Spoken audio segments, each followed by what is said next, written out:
Hello dear students, let us start discussion about the application of Kirchhoff's law. So for this, let us take a question that contains fi- 5 resistors and 4 cells.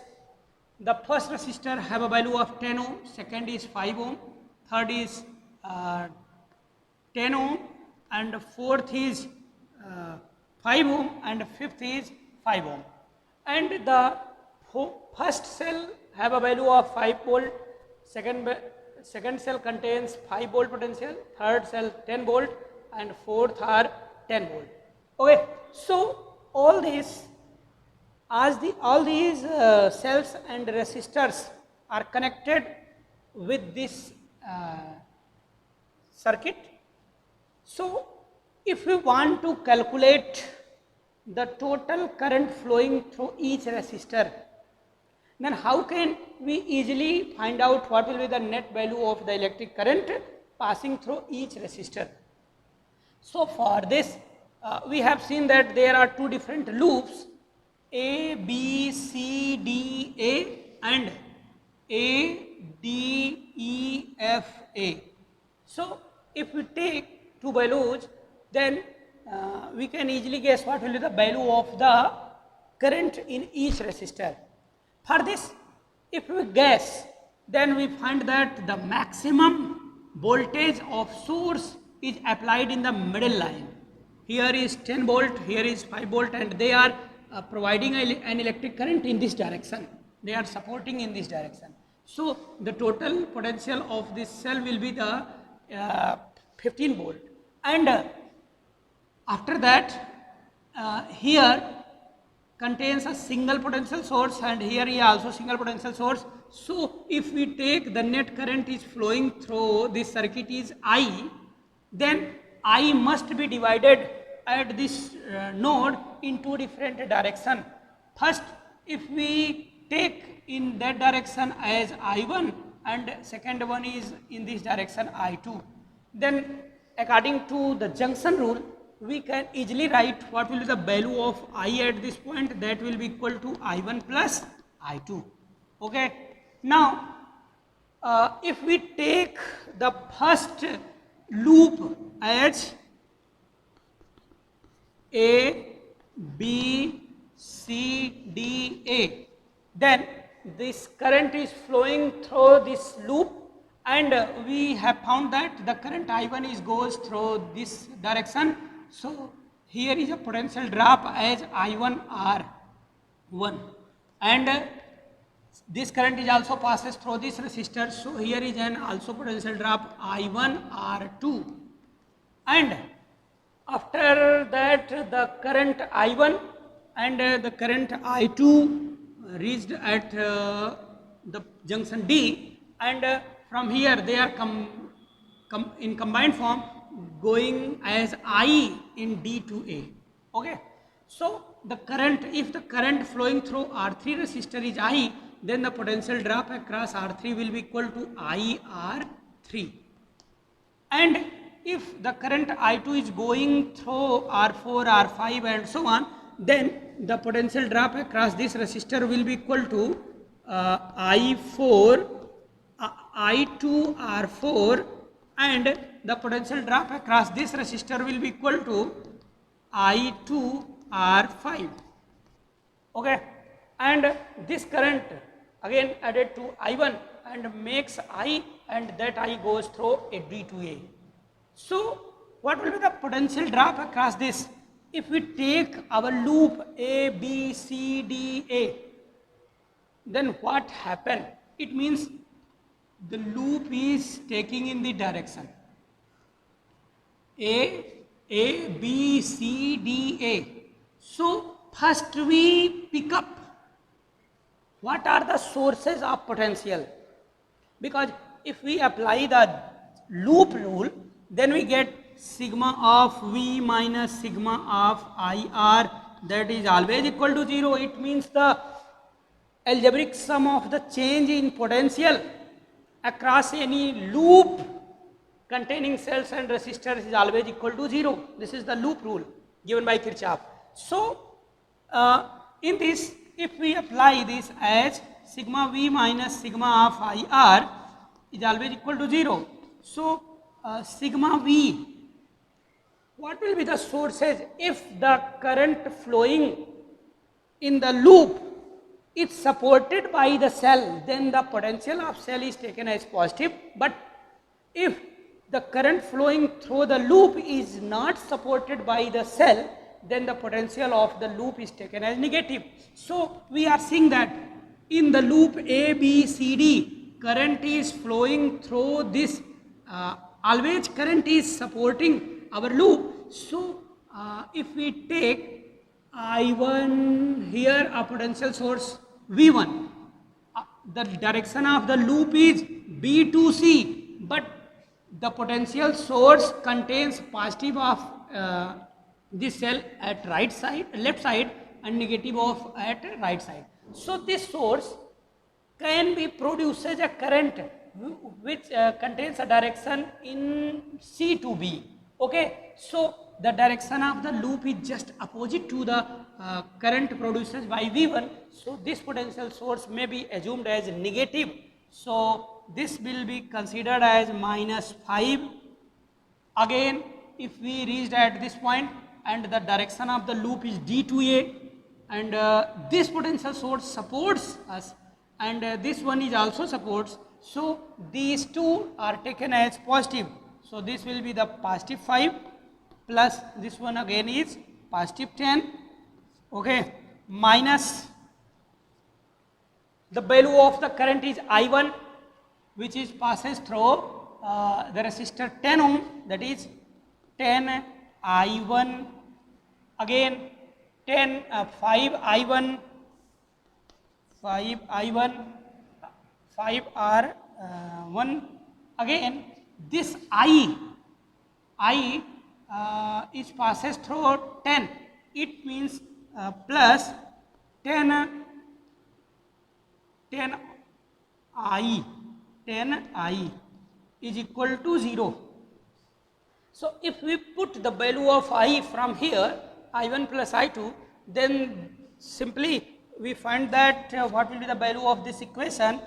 10 minus 10 I1 minus 5 I1, and this will be equal to 10 of because I equal to I1 plus I2. So, 10 of I1 minus 10 of I2 is equal to 0. So, if we take all these negatives in the right side of the equation, then we get 10 I1 and 10 I1, that is 20 I1, 20 I1 and also 5 I1. So, 10 and 5, that is 25 I1, and from here 10 I2 plus 10 I2 will be equal to 10. So, if we divide this equation by 5, then we get 5 I1 plus 2 I2 equal to 2. This will be the equation number 2. So, this equation will easily obtain with the help of the loop A, B, C, D, A. But if we take our loop, second loop, that is taken as A, F, E, D, A. If we take in a loop A, F, E, D, A, it means the direction of the loop is taking in anti-clockwise direction. Okay. So, in this loop, what will happen? The direction of the current I2 is along the direction of the loop, and the direction of the current I is also along the direction of the loop. So, the potential drop across each resistor will be the sink, is be taken as sink, and since these two potentials are supporting the direction of current and this one is opposes the direction of the current of I2. So, this can be taken as negative. So, this will be equal to minus of 10 plus 5 plus 10 minus of I sigma IR, that is 5I2, 5I2, and here I2, 5I2, and from here 10I, 10I is equal to 0. If we solve this, then we get what? 5 minus 5I2 and 5I2, this will be equal to 10I2 plus 10 of, if we put the value of I from here, I1 plus I2, then this will be equal to 10 of I1 plus 10 of I2. So this will be equal to, if we take this negative value of I at right side, then we get 10 and 10, 20, 10 and 10, that is 20 I2 and 10 I1, 10 I1 plus 20 I2, that will be equal to 5. So if we divide by 5 both sides, then we get 2 I1 plus 4 I2 equal to 1. This is equation number 3rd. So if we solve two linear pair equation, second and third, then we easily guess what will be the value of I1 and I2. So for this, if we choose the process of elimination, so if we multiplied the equation by 2, then after subtracting, this will be 4I2 and 4I2, they will be cancel each other, and 5 2 is 10 minus 2, that is 8I1 is equal to 2 2 is 4 minus 1, that is 3. So I1 will be equal to 3 by 8 ampere, and if we put the value of I1 as 3 by 8 ampere in any equation, then we get what will be the value of I2, 5 into 3 by 8 plus 2 I2 equal to 2. Then from here I2 equal to 15 by 8, 2 minus 15 by 8 divided by 2, that is that will be equal to 16 minus 15, that is 1 by 8, 1 by 8 by 2, it means 1 by 16 ampere. So the value of I2 will be equal to 1 by 16 ampere. It means the total value of the current I equal to I1 plus I2. So I equal to I1 plus I2, that is 3 by 8 plus 1 by 16, that is 617 by 16 ampere. This is the net current. So what will be the value of the current passes through each resistor? The value of the current passes through resistor R1 will be equal to I1, that is 3 by 8 ampere, and that of the current also passes from the resistor R2. So value of the current passes through R2 will also equal to 3 by 8 ampere, and the value of the current passes through R3, that is I, which is equal to 7 by 16 ampere, and the value of the current passes through R4, that is I2, this will be equal to 1 by 16 ampere, and the value of the current passes through the R5 resistor, that will be equal to also I2, that is 1 by 16 ampere. So with the help of this, we can easily guess what will the value of the current flowing through each resistors. So this is all about the simple circuit and its calculation, the calculation of the current passing through each resistor. We can easily solve different types of numerical problems, solve it, and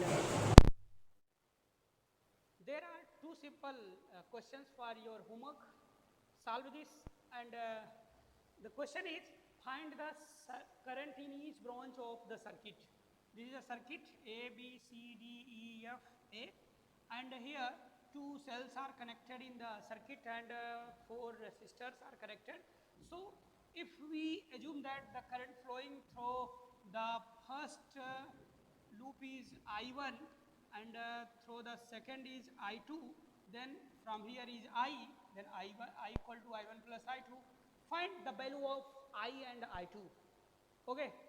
Now this is another circuit A, B, C, D, E, F, A, and here are R1, R2, R3, R4, R5, R6, R7, and there are different resistors are connected to each other.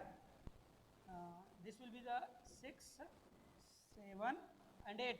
There are 8 resistors are connected in the circuit. 1, 2, 3, 4 and 5, 6, 7.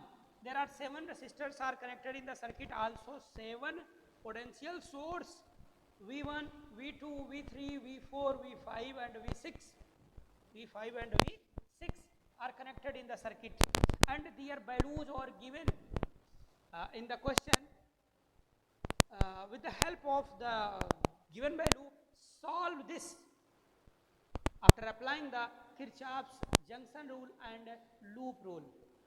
After solving it, find out what will be the value of current flowing through each resistor. Okay, and your answer will write in our comment box. We will check that. Till that, thank you. Have a nice day.